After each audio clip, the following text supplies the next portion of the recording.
તમામે તમામ દર્શકોને મારા માધ્યમથી કહી દેવા માગું છું કે સ્માર્ટ મીટર ફરજિયાત નથી.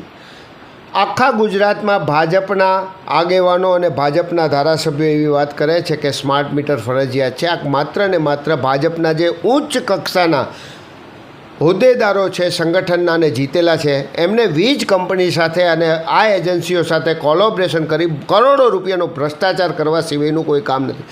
આ સ્માર્ટ મીટર વીજ ગ્રાહકે લગાડવું ફરજિયાત નથી. આ સ્માર્ટ મીટરની મુહિમ આખા ગુજરાત ખાતે સુરેન્દ્રનગરથી શરૂઆત થઈ. સૌથી પહેલી વસ્તુ તો એ છે કે સ્માર્ટ મીટર એ પ્રીપેડ સ્માર્ટ મીટર છે. અત્યારે જે વીજ કંપનીવાળા સ્માર્ટ મીટર લગાડે છે એ પોસ્ટપેડ સ્માર્ટ મીટર લગાડે છે. તમારે ત્યાં સ્માર્ટ મીટર લગાડવા આવે એટલે તમને કહે કે આ જૂના જેવું જ સ્માર્ટ મીટર છે, આમાં બીજું કંઈ છે નહીં, તમારે આમાંય બિલ આવશે. પણ વાસ્તવિકતા એ છે કે એ સ્માર્ટ મીટરમાંથી અત્યારે પ્રીપેડવાળી ક્લિપ છે એ ડિસ્કનેક્ટ કરી છે, એટલે અત્યારે પોસ્ટપેડ છે.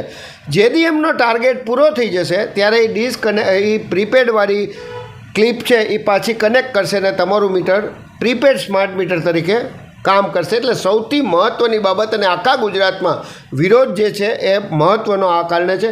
બીજો અતિ મહત્ત્વની બાબત એ છે કે TOD, ટેરિફ ઓફ ડે, એટલે કે તમારું જે અત્યારે ઘરે મીટર છે એને એ ખબર નથી કે તમે કયા કલાકમાં કેટલા યુનિટ વીજ પ્રવાહ વાપરો. આ જે સ્માર્ટ મીટર છે એને ખબર પડે કે કમલેશભાઈએ સવારે 6 થી બપોરે 2 વાગ્યા સુધી, બપોરે 2 થી સાંજના 6 સુધી અને સાંજના 6 થી સવારના 6 સુધી કેટલો વીજ પ્રવાહ વાપરો. આ વીજ કંપનીઓએ આવનાર સમયમાં વીજ ગ્રાહકને ત્યાં જુદા જુદા કલાકના જુદા જુદા વીજ પ્રવાહના ભાવ કરવા છે. આ ભાવ નક્કી કરવા માટે અને વીજ ગ્રાહકને ત્યાં આ સ્માર્ટ મીટર લગાડવું ફરજિયાત છે. એના કારણે વીજ કંપનીના અધિકારીઓ, ભ્રષ્ટ ભાજપના આગેવાનો અને બીજા જે તે લેભાગુઓ વીજ ગ્રાહકને ત્યાં સ્માર્ટ મીટર લગાવી દેવાની પેરવી કરે છે. આ સ્માર્ટ મીટર દ્વારા આખા ગુજરાતના કોઈ પણ આમાં જ્ઞાતિવાદ નથી, હું ક્ષત્રિય છું, હું કોળી છું, હું લુહાણો છું, હું બગણા છું, કોઈ વસ્તુ નથી. એક વ્યક્તિને ગુલામ કરવા માટેનું આ એકમાત્ર પ્રોપેગન્ડા છે. એના કારણે અમે આક્રમકતાથી વિરોધ કરીએ છીએ. સદભાગ્ય આખા ગુજરાતમાં અત્યારે મૂવમેન્ટ વેગ પકડી છે.